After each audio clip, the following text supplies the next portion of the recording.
Virginia. Madam President, I ask unanimous consent to enter into a colloquy with the senators from Ohio, West Virginia, Virginia, and Pennsylvania. Without objection. Thank you, Madam President. Madam President, once again, I stand here on behalf of our hardworking and patriotic coal miners. We've been here before, and we're going to stay here until we get the job done.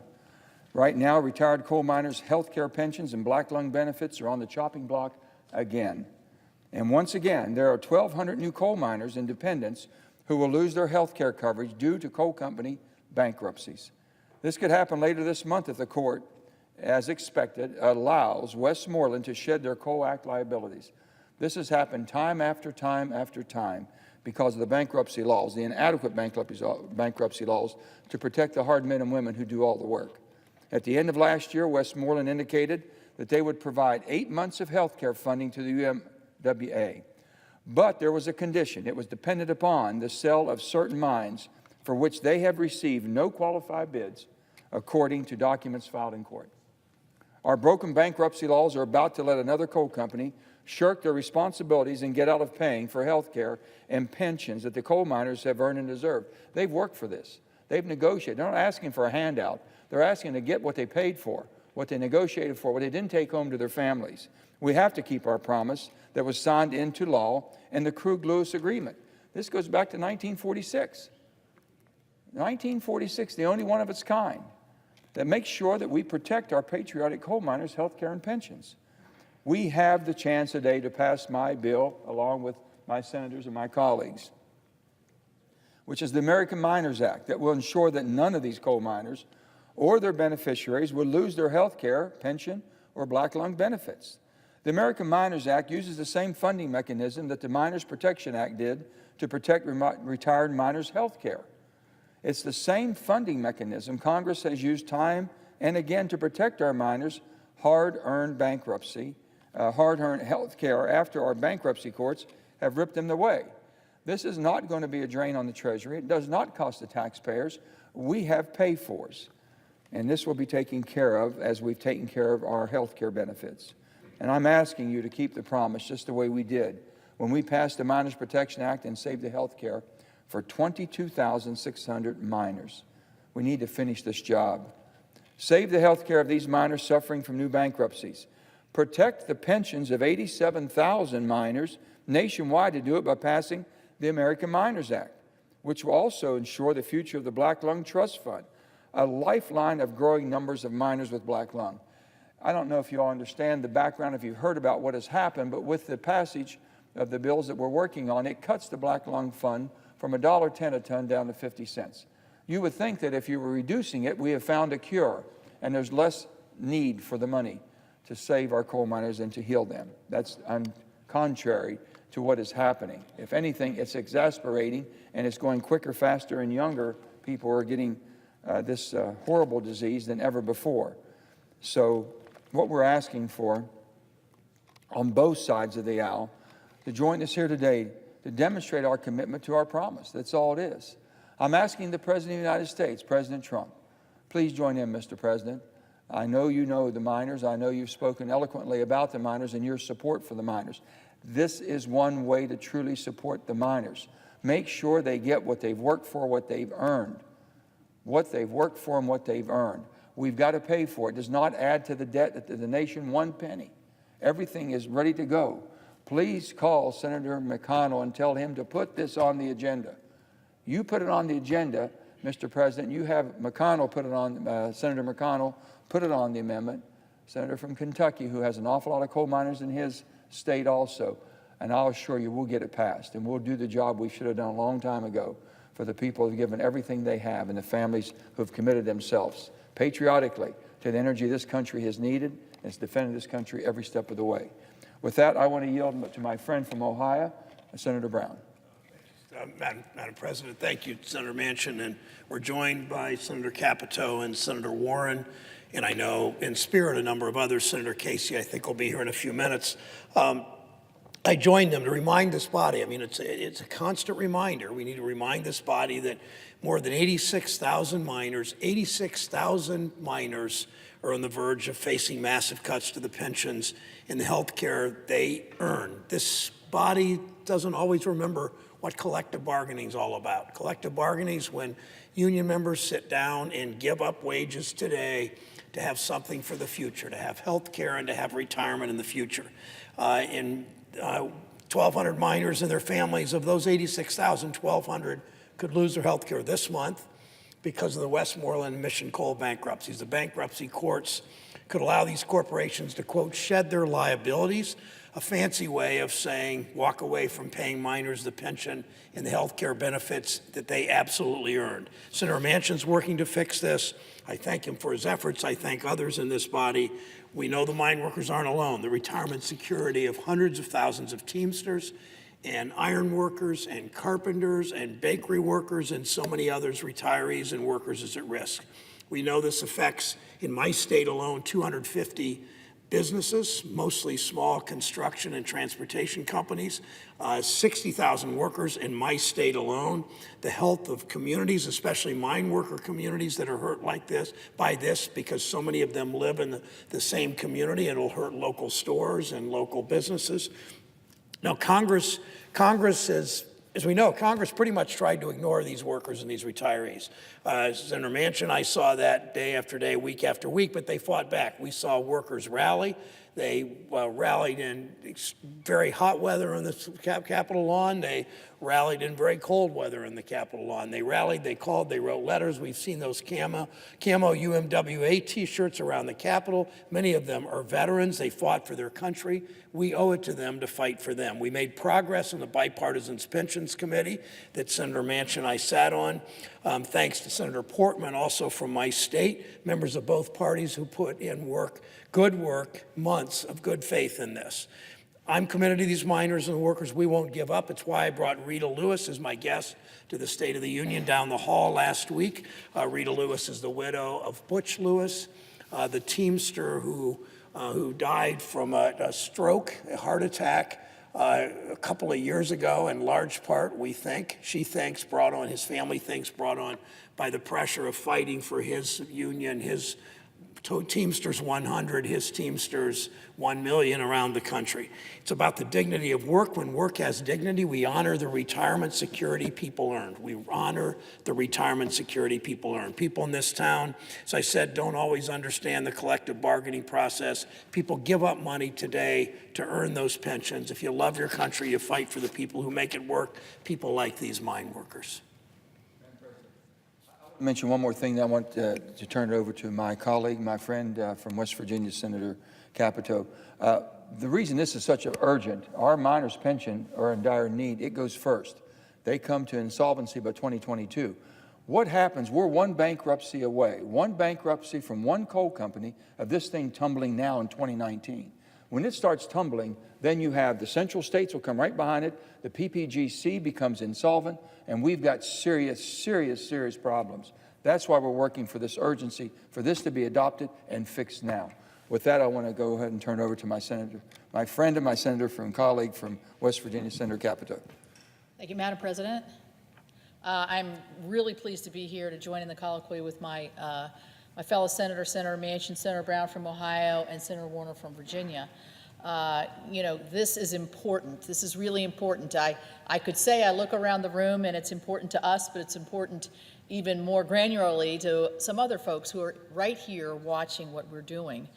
Many of us have worked together previously in order to save the retiree health benefits for 22,000 retired miners in 2017, following the bankruptcies of Patriot, Alpha, and Walter Resources. Today we're back together to advocate for another over 1,000 retirees and beneficiaries whose health care is impacted by the Westmoreland coal bankruptcy, as Senator Manchin described. It is also critical that we redouble our efforts to find a solution to the 1974 UMWA pension fund. If we do nothing, which I don't believe is an option, this pension fund, which provides 83,000 current beneficiaries with their pensions, will be insolvent by 2022. That's getting close. And insolvency could come even sooner depending on market conditions. So combined with the 20,000 people who have a vested right to future benefits, more than 100,000 people are covered by this pension plan. These are hardworking people. as Senator Manchin said, that were promised, that gave up in the course of their working life so that they could have more, a better peace of mind later on. They've worked hard day in and day out. They've powered our communities and industries, helped our country achieve greatness, even our toughest times. And they did that with the promise of health care and a pension that would allow them to live with dignity in retirement. We're not talking about lavish pensions here. I think this is an important point. The average benefit paid by this fund is $560 per month. These retirees are not getting rich on their pension plans, and they're not taking lavish expenditures. But without this monthly benefit, many of them would be living on the edge of poverty if they're not already. One miner from Logan, West Virginia, who worked in the mines for 36 years, wrote, quote, "Please keep fighting for our pension. I receive $303.34 a month. We need this badly to help pay for food, medicine, and other bills." Another retired miner from Richwood, West Virginia, who worked in the mines for 17 years, wrote that his monthly check of $192 is not a lot of money, but it means a lot, and he earned it on top of it. It helps him make his ends meet. Another from Kistler, West Virginia, who mined for over 35 years, expressed concern that he might not be able to pay his expenses or help his daughter in college without that monthly pension check. Failing to fix the pension fund would have a terrible impact on communities where many of these miners live. More than 25,000 pension fund beneficiaries live in the state of West Virginia, and they received $200 million in benefits last year. Think if they didn't spend that money in their communities supporting businesses and other jobs in our coalfield communities. So if you subtract those funds out of the community, you would have a significant economic blow. We have a solution that will prevent the insolvency of the pension fund and protect our retired miners, their families, and their communities.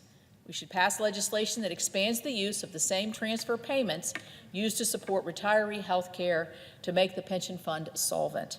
I have supported various forms of that kind of legislation over the years, but as we come closer to the time, 2022, when the pension fund will become insolvent, we must redouble our efforts, and that's what Senator Manchin, I appreciate his advocacy and I appreciate his sense of urgency, and I share that.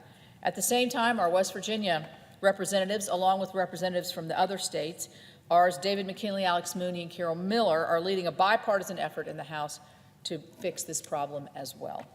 I will keep fighting alongside all of you all and all of them until we, and others that I see, until we enact a solution that keeps the promise of our hardworking coal miners. And I yield back. Thank you. Thank you, Senator. Madam President, thank you. Thank you, Senator. Madam President, I would like this time for the former governor of the Commonwealth of Virginia and the senior senator from Virginia to please have the floor at this time. Madam President.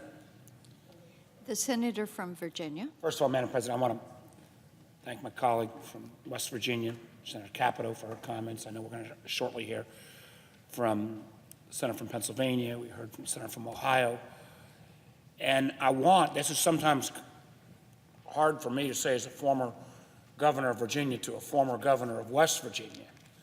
But I want, particularly those who are following this issue, that no one in this body has fought harder, longer, more passionately, more consistently than Joe Manchin for miners. It was only through his repeated efforts, and this is a man with a dog with a bone on this one, that will not let it go. He's at times stiffened the spine of folks on this side of the aisle when they wanted to say, well, maybe no, we ought to move to something else. He's come back and back and back and back again. And so I'm honored to stand with him one more time. And let me again, it was some challenge that someone from the Commonwealth of Virginia has to say this many nice things about somebody from West Virginia. But the folks in the gallery ought to know there's been no one that's been a better advocate for miners than the senator from West Virginia. I don't think there is a member of the Senate, I know at least on this side of the aisle, that has not heard at least a half dozen times about the promises that Harry Truman made to the miners in 1946 and how it is our obligation to keep that word and keep that promise. And what the senator from West Virginia has indicated, and why this is timely again, we've got the challenges around the pension funds, we've got other challenges, but we got crisis right now. We talked about Westmoreland, the Westmoreland bankruptcy, 1,200 miners, 500 of those live in Virginia.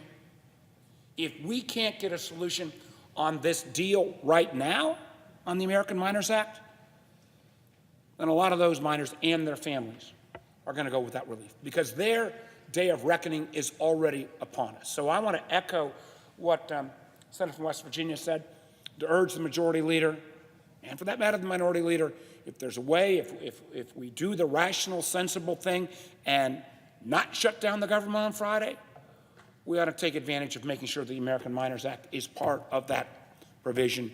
I can think nothing better as we go into the work period than to try to give miners some certainty. Let me just mention one other item that the American Miners Act has, and that is the strengthen the Black Lung Disability Trust Fund.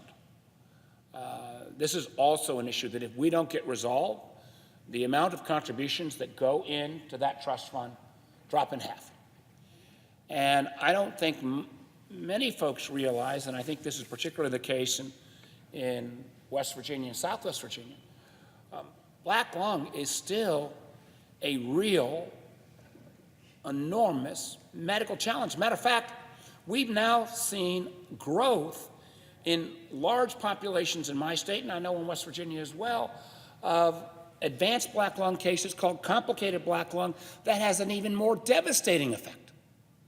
So if this trust fund is cut in half based upon legislation that took place at the end of calendar year 2018, the ability for the trust fund to meet the needs of these miners and their families who are still hard hit by a debilitating disease, we're not going to be able to give them, again, the high quality care they deserve. It is way past time to fix this problem. Let's take that step. We've got one of these large pieces of legislation, hopefully that will, the president won't decide to veto it, that we'll get through. And wouldn't it be, I would ask the senator from West Virginia this before I cede to the senator from Pennsylvania, but sometimes with these giant bills, that strange things pop out at the end of the day and you kind of wonder how they got in. Wouldn't it be great if on this mini giant bill, that one of the things that popped out might be the promised relief for our miners in terms of their health care and their pension, something that I believe we as a country owe to the miners, back, yes, to the President Truman's promises back in 1946. So I stand with all of my colleagues on this issue. Particularly want to thank again my friend, the senator from West Virginia, for his great leadership and his willingness to stand tall time and time again. And let's see if we can get it done this time. With that, Madam President, I yield back to the senator from West Virginia. I want to thank, first of all, the senator from Virginia, but fighting for his coal miners in Southwest Virginia, because they've been out there fighting it in Westmoreland, and we have 1,200 miners about ready to lose everything that we had to fight for to gain, and they're going to lose their pensions. They're going to lose also their health care. We've got to get them in the bill. We've got to get our trust fund for black lung restored. Right. All they're trying to do on the trust fund is get it back up to where the status quo had been. Well, and I'm going to make one more plea to the president, and I'll do that after my good friend and the senior senator from Pennsylvania speaks about his miners that he supports so eloquently. I want to thank the senior senator from West Virginia for this time today, but more importantly, as the senator from West Virginia, said, Senator Warner, Senator Manchin has fought harder than anyone in this chamber on behalf of men and women, whether they are coal miners or their family or their spouses. This is a very simple debate. It's not a debate about some far-off complex issue. This is about a promise that was made to coal miners and their families in the 1940s. The only question, real simple question, we're either going to keep the promise or not. Simple as that. Both parties, both houses, and the administration. This is not complicated. We made substantial progress, but it took far too long, and there are some people in this chamber who were blocking it for far too long, on health care. Got that done. That's the good news. Bad news is the pension issue is still unresolved. Still a lot of suffering, a lot of uncertainty, a lot of trauma, because two branches of government haven't done enough for these families. I come from a state where large portions of our state were dependent upon the sweat and the blood of working men and women, especially coal miners. Stephen Crane, the great novelist, wrote an essay in the early 1900s, actually late 1800s, about all of the dangers in a coal mine, all the ways a miner could die. He described the mine as a place of inscrutable darkness, a soundless place of tangible loneliness. That's how he described the work in the coal mine. And I know we've made progress in the intervening generation since then, but that work has always been difficult. It's always been dark and dangerous. But the people who did it kept their promise to their employer, to work every day, kept their promise to their family.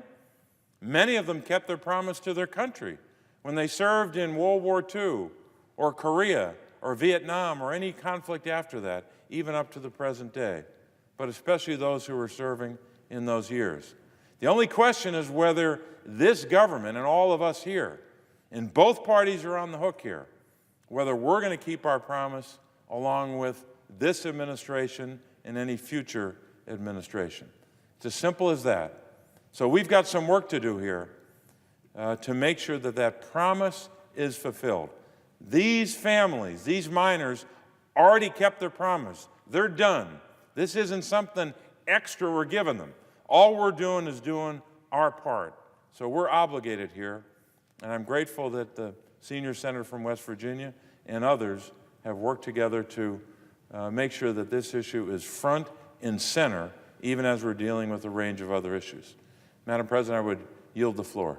And President, as I'll wrap up now, and I want to first of all thank the senator from Pennsylvania, the senator from Virginia, West Virginia, and Ohio for speaking so eloquently for the people who have worked so hard for our country. This has been a bipartisan movement. This has been a bipartisan. I want to thank all of my Republican colleagues for supporting hardworking people that you all have had in your state, and we've all benefited from the energy they produce for our great country, to defend ourselves in 2 wars, to have the greatest economy, be the only superpower left in the world because of what they've done every day and the sacrifices they have made for us.